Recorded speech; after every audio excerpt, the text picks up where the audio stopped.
The purpose of this record is to show you how to use your imagination to achieve your every desire. Most men are totally unaware of the creative power of imagination and invariably bow before the dictates of facts and accept life on the basis of the world without. But when you discover this creative power within yourself, you will boldly assert the supremacy of imagination and put all things in subjection to it. When the man speaks of God in man, he is totally unaware that this power called God in man is man's imagination. This is the creative power in man. There is nothing under heaven that is not plastic as potter's clay to the touch of the shaping spirit of imagination. Once a man said to me, "You know, Neville, I love to listen to you talk about imagination. But as I do so, I invariably touch the chair with my fingers and push my feet into the rug just to keep my sense of the reality and the profundity of things." Well, undoubtedly he is still touching the chair with his fingers and pushing his feet into the rug. But now let me tell you of another one who didn't touch with her fingers and didn't push that foot of hers onto the board of the streetcar. It's the story of a young girl, just turned 17. It was Christmas Eve, and she is sad of heart. For that year, she had lost her father in an accident, and she's returning home to what seemed to be an empty house. She was untrained to do anything, so got herself a job as a waitress. This night is quite late, Christmas Eve. It's raining. The car is full of laughing boys and girls home for their Christmas vacation. And she couldn't conceal the tears. Luckily for her, as I said, it was raining. So she stuck her face into the heavens to mingle her tears with the rain. And then, holding the rail of the streetcar, this is what she did. She said, "This is not rain, but this is spray from the ocean. And this is not the salt of tears that I taste, but this is the salt of the sea in the wind. And this is not San Diego. This is a ship, and I'm coming into the Bay of Samoa." And there she felt the reality of all that she had imagined. Then came the end of the journey, and all are out. 10 days later, this girl received a letter from a firm in Chicago saying that her aunt, several years before, when she sailed for Europe, deposited with them $3,000 with instructions that if she did not return to America, this money should be paid to her niece. They had just received information of the aunt's death and were now acting upon her instructions. 1 month later, this girl sailed for Samoa. As she came into the bay, it was late that night, and there was salt of the sea in the wind. It wasn't raining, but there was spray in the air, and she actually felt what she felt 1 month before, only this time she had realized her objective. Now this whole record is technique. I want to show you today how to put your wonderful imagination right into the feeling of your wish fulfilled, and let it remain there and fall asleep in that state. And I promise you from my own experience, you will realize the state in which you sleep if you could actually feel yourself right into the situation of your fulfilled desire and continue therein until you fall asleep.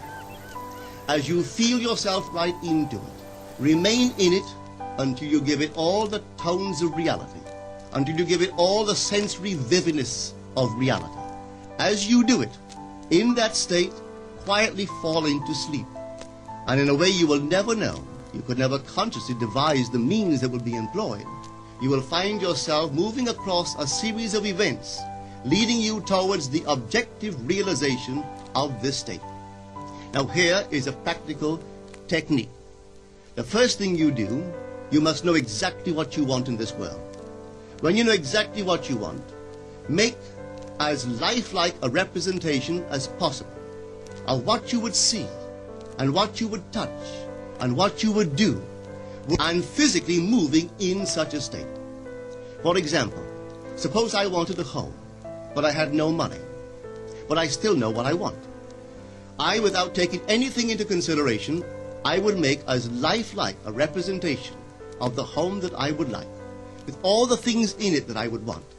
And then, this night, as I would go to bed, I would, in a drowsy, sleepy state, the state that borders upon sleep, I would imagine that I am actually in such a house, that were I to step off the bed, I would step upon the floor of that house.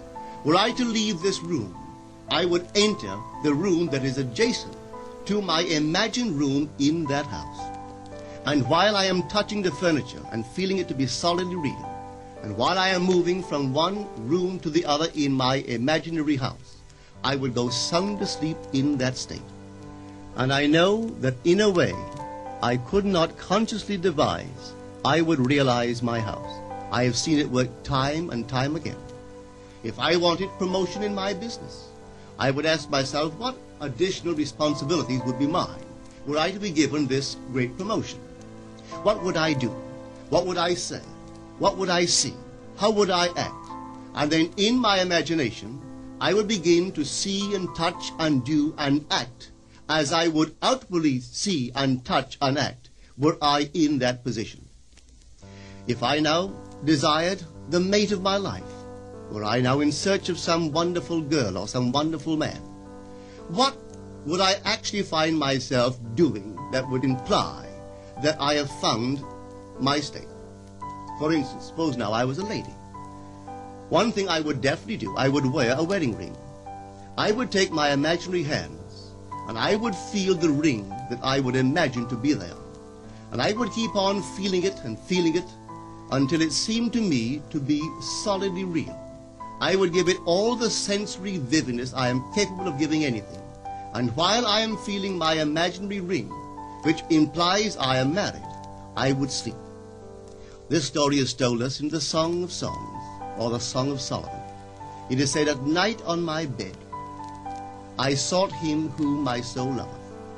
I found him whom my soul loveth, and I would not let him go until I brought him into my mother's house, right into the chamber of her that conceived me." If I would take that beautiful poem and put it into modern English, into practical language, it would be this.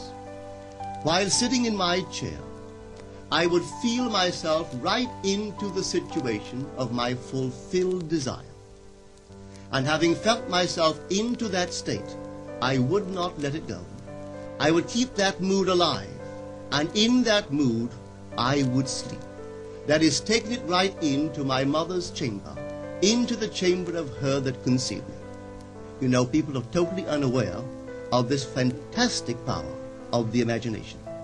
But when man begins to discover this power within him, he never plays the part that he formerly played.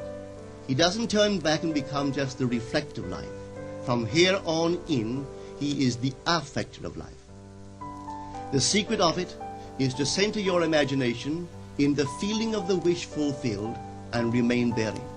For in our capacity to live in the feeling of the wish fulfilled lies our capacity to live the more abundant life. Most of us are afraid to imagine ourselves as important and noble individuals, secure in our contribution to the world, just because at the very moment that we start our assumption, reason and our senses deny the truth of our assumption. We seem to be in the grip of an unconscious urge, which makes us cling desperately to the world of familiar things and resist all that threatens to tear us away from our familiar and seemingly safe moorings. But I appeal to you to try it. If you try it, you will discover this great wisdom of the ancients, for they told it to us in their own strange, wonderful, symbolical form. But unfortunately, you and I misinterpreted their stories and took it for history when they intended it as instruction to simply achieve our every objective. You see, imagination puts us inwardly in touch with a world of states. These states are existent, they are present now, but they are mere possibilities while we think of them. But they become overpoweringly real when we think from them and dwell in them. You know, there's a wide difference between thinking of what you want in this world and thinking from what you want. Let me tell you, when I first heard of the strange and wonderful power of the imagination, it was in 1933 in New York City. An old friend of mine taught it to me. He turned to the 14th of John, and this is what he read. In my Father's house are many mansions. If it were not so, I would have told you. I go to prepare a place for you. And if I go and prepare a place for you, I will come again and receive you unto myself, that where I am, there ye may be also. He explained to me that this central character of the Gospels was human imagination. That mansion was not a place in some heavenly house, but simply my desire.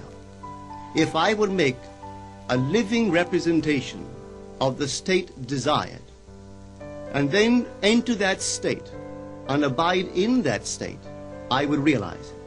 At the time, I wanted to make a trip to the island of Barbados in the West Indies, but I had no money. He explained to me that if I would that night, as I slept in New York City, assume that I was sleeping in my earthly father's house in Barbados, and go sound asleep in that state, that I would realize my trip. Well, I took him at his word and tried it. For 1 month, night after night, as I fell asleep, I assumed I was sleeping in my father's home in Barbados. At the end of my month, an invitation from my family came, inviting me to spend the winter in Barbados. I sailed for Barbados the early part of December of that year. From then on, I knew I had found this Savior in myself. The old man told me that it would never fail. Even after it happened, I could hardly believe that it would not have happened anyway. That's how strange this whole thing is. On reflection, it happens so naturally. You begin to feel or to tell yourself, well, it would have happened anyway. And you quickly recover from this wonderful experience of yours.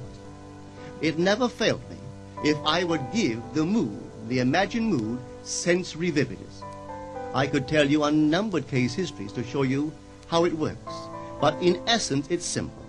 You simply know what you want. When you know what you want, you're thinking of it. That is not enough. You must now begin to think from it. Well, how could I think from it? I am sitting here, and I desire to be elsewhere. How could I, while sitting here physically, put myself in imagination at a point in space removed from this room and make that real to me? Quite easily. My imagination puts me in touch inwardly with that state. I imagine that I am actually where I desire to be. Now, can I tell that I am there? There is only one way to prove that I am there. For what a man sees when he describes his world is as he describes it relative to himself. So what the world looks like depends entirely upon where I stand when I make my observation. So if, as I describe my world, it is related to that point in space I imagine that I am occupying, then I must be there. I am not there physically, no, but I am there in my imagination. And my imagination is my real self. And where I go in imagination and make it real, there I shall go in the flesh also. When in that state I fall asleep, it is done. I have never seen it fail. So this is the simple technique on how to use your imagination to realize your every objective.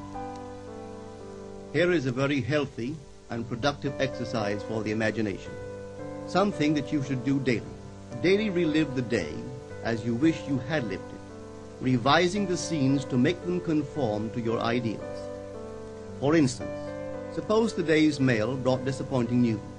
Revise the letter. Mentally rewrite it and make it conform to the news you wish you had received. Or suppose you didn't get the letter you wish you had received. Write yourself the letter and imagine that you received such a letter. Let me tell you a story that took place in New York not very long ago. In my audience sat this lady who had heard me numberless times. I was telling the story of revision, that man, not knowing the power of imagination, He goes to sleep at the end of his day, tired and exhausted, accepting as final all the events of the day. And I was trying to show that man should, at that moment, before he sleeps, he should rewrite the entire day and make it conform to the day he wished he had experienced. Here is the way a lady wisely used this law of revision. It appears that 2 years ago, she was ordered out of her daughter-in-law's home. For 2 years there was no correspondence. She had sent her grandson at least 24 presents in that interval, but not one was ever acknowledged. Having heard the story of revision, this is what she did. As she retired at night, she mentally constructed 2 letters. One she imagined coming from her grandson, and the other from her daughter-in-law. In these letters they expressed deep affection for, and wondered why she had not called to see them. This she did for 7 consecutive nights, holding in her imaginary hand the letter she imagined she had received, and reading these letters over and over until it aroused within her the satisfaction of having heard. Then she slept.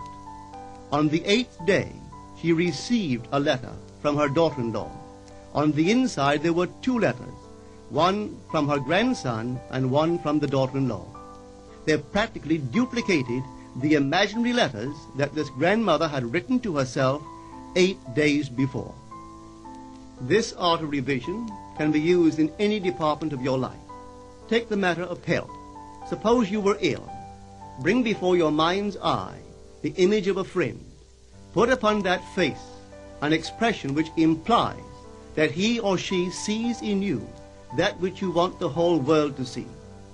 Just imagine he is saying to you that he has never seen you look better, and you reply, I have never felt better. Suppose your foot was injured. Then do this. Construct mentally a drama which implies that you are walking, that you're doing all the things that you would do if the foot was normal, and do it over and over and over until it takes on the tones of reality. Whenever you do in your imagination that which you would like to do in the outer world, that you will do in the outer world. The one requisite is to arouse your attention in a way and to such intensity that you become wholly absorbed in the revised action. You will experience an expansion and refinement of the senses by this imaginative exercise, and eventually achieve vision in the inner world. The abundant life promised us is ours to enjoy now, but not until we have the sense of the Creator as our imagination can we experience it. Persistent imagination, centered in the feeling of the wish fulfilled, is the secret of all successful operations. This alone is the means of fulfilling the intention. Every stage of man's progress is made by the conscious, voluntary exercise of the imagination. Then you will understand why all poets have stressed the importance of controlled, vivid imagination. Listen to this one by the great William Blake. In your own bosom you bear your heaven and earth, and all you behold, though it appears without, it is within, in your imagination, of which this world of mortality is but a shadow. Try it, and you too will prove that your imagination is the Creator.